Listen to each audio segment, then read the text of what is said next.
You know, you can try to look as magical as possible on YouTube and try to look as good as possible, but then you go to a place like VidCon where everybody sees you in real life. So my strategy is to look as bad as possible on video. So then when people see me, they're like, "Whoa, he looks much better in real life." I'm actually a cute 19-year-old British guy with amazing hair. I also look much taller in real life. So welcome once again to the sporadically produced Daisybrain video. I'd like to introduce you to Duke. He's going to be here in the studio with me. Duke has made such a mess of this room, by the way. It's not me. So anyway, this is my VidCon report. I just got back from VidCon 2013 with my traveling companion, DJ Weetabix. Link there. One of the highlights, of course, was the meetup with Becoming YouTube, which was a panel of people represented by my hands making these gestures.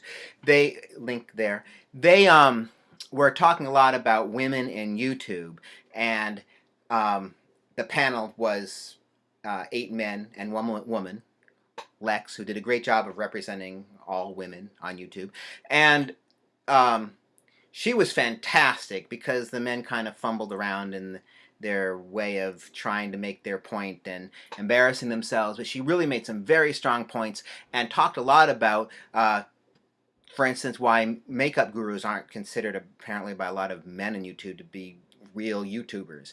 We had one of our classic elevator moments after that panel.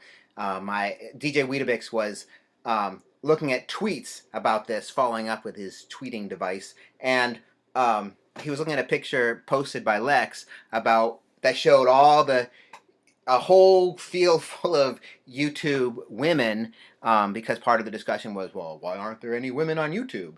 And he was thinking, right before we got in the elevator, wouldn't it be amazing if Lex happened to be on the elevator, and sure enough, we got in there, and there she was, and I did mention to her that she did a great job. Other VidCon highlights, of course, George Watsky and his very fast talking. I have this weird fear that that if I slowed down George Watsky, he's really rapping about cupcake recipes or something.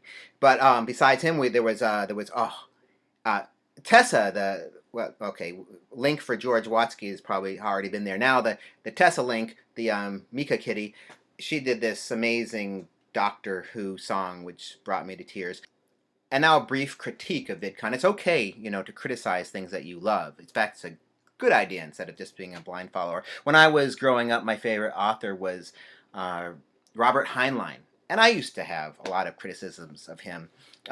So pretty much anybody should be subject to criticism, of course, except the Ramones, which are above criticism. I'm a member of the Church of the Ramones. Gabba Gabba, God damn, they're good, is the name. So the thing about VidCon is one of the main premises of the YouTube community is that barriers are broken down between content producers and viewers, and there's this cycle of a feedback cycle, plus anybody can be a content producer, and it's a wonderful thing, and it's to some degree it's what a lot of the rhetoric is about, and it's what VidCon is all about, and yet there's a dichotomy between that ideal and the very structure of VidCon, which encourages this separation between stars and fans. And so you have meetups and you have signings. Last year it was Charlie had a line that led to Cincinnati, Ohio, of people sitting down waiting to get a signature from Charlie. And this year the Sam Pepper signing line was so far long that it actually started where it began and created a circular matrix of imploded time-space stuff.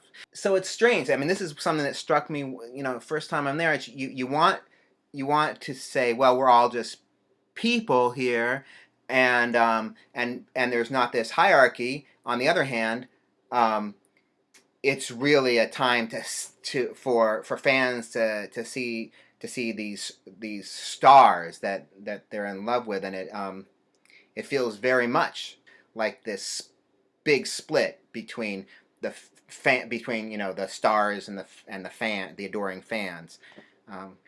I don't really know how to address that. I would get rid of the signings maybe completely, because that's such a celebrity thing. So the other thing about being an older gentleman at VidCon. I'm also a parent there. I'm there with my stepson, and there's a role for that. People understand the parents, but it really tests the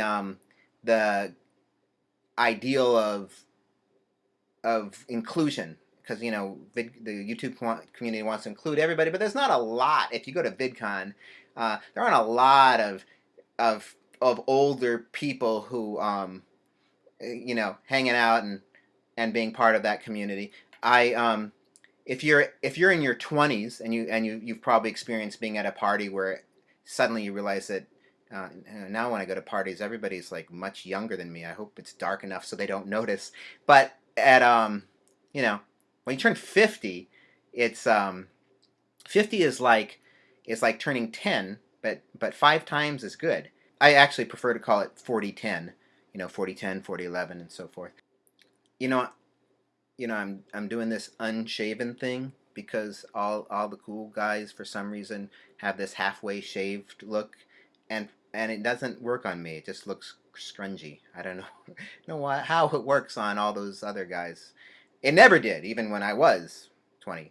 So the point is, though, one really interesting thing about VidCon is that when you go to the massive concert of people, in the audience, we were sitting a lot of times we would sit in the back and see all these rectangular screens light up, which there's no other concert on Earth, as far as I know, where they actually encourage people to take out their cell phones and cameras and take pictures and movies of what's going on. But at VidCon they do. But here's another aspect of being a bit of an outsider, is that sometimes they ask people to tweet something. Tweet this, it'll trend, and 500 or 1,000 people are doing this, and the whole room's lit up. But I, of course, don't have a smartphone. I have a somewhat dumb phone. Here it is, with regular buttons, and so I can't go on the Twitter. I'm sure somebody's at home saying, if anybody watches this video, saying, dude, you can just hack into the Twitter app thing. But I don't know how to do that. So I'm just sitting there watching DJ Weetabix do something on pressing the virtual buttons on his phone. So, so there's an assumption that everybody has. And that isn't because I'm old, because, by the way, my wife is all the time on her iPhone doing this kind of thing. Sometimes I pick up a random object and pretend to be doing this just so I can feel like I fit in. But really, we also had great food, which is amazing in Anaheim, because I'm a vegetarian, and so is my wife, and so there's usually not food available for us. But we went to this place, this faux veggie Vietnamese / Asian, a real small place in Anaheim, which is really, really good. And also there's this place called this yurt place where that's all vegan. It's pretty amazing. So next year, 2014 VidCon, I'm hoping that Katie Goodman, one of my favorite YouTube people, who's a comedian, musician, can come and play. She was at some Edinburgh festival at the same time as VidCon this year. So I actually tweeted her, and she replied that she would love to. So I sent a tweet to Hank Green and asked him if he would consider her.